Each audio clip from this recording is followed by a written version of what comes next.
Hi, everyone, and welcome to the Nature Center at Camp Osaval. I'm the Nature Guy, and today we're in day 5 of the Walkthrough Creation Week that we are working on a major display here at the Nature Center. I want to talk to you today about snowy owls. These owls spend most of their time up in the Arctic, above the tree line in the tundra. But sometimes they come down into upper Michigan, and sometimes even lower than that, into lower Michigan and further south, depending on how much food is available in the north.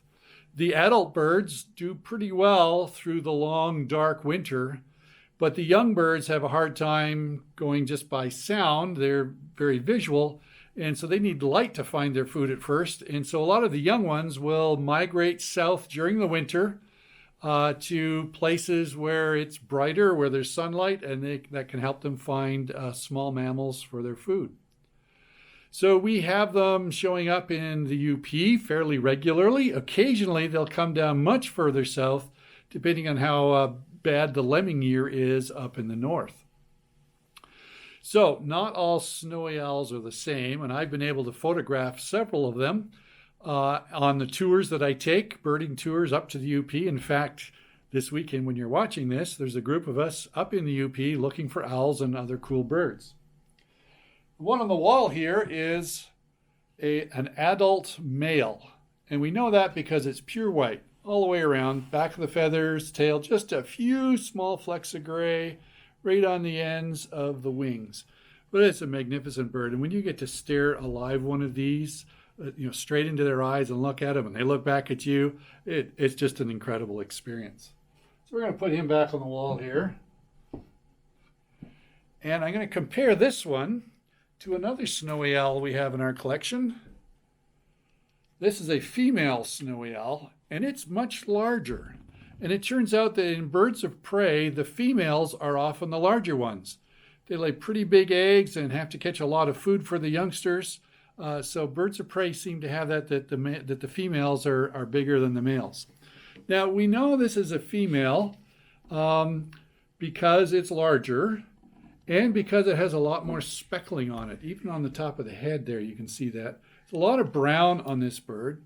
And so people, when they see a brownish snowy owl, say, oh, it's a female. But you have to be careful because sometimes the young males are this color. In fact, they're always darker like this. So how do you tell a adult female from an immature male? Well, it turns out the tail tells the best story. If the barring on the tail, like this one, is really big bars and obvious, then you know it's a female. If you have a brown speckled snowy owl, but it has a very light flecks on the tail, just on the very tips, then you know that it's a young male. I'm going to put this one back down.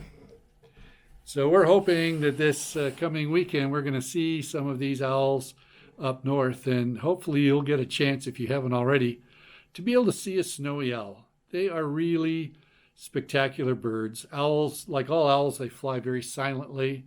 But when you see this up on a snowbank in the blue sky, there's really nothing quite like it. So what's the lesson we can learn from the snowy owls? Well, it was kind of confusing to tell the difference between the male and the female sometimes based on the colors. Well, in our Christian life, we don't want to be confusing. We want to constantly be a good example to those around us. So when people see us, they have no question in their mind, they're a Christian who loves God. We don't want to send confusing signals like whether we got a little tail stripe or not on the owls. So wouldn't it be neat if whenever our friends see us, they immediately recognize that we are with Jesus?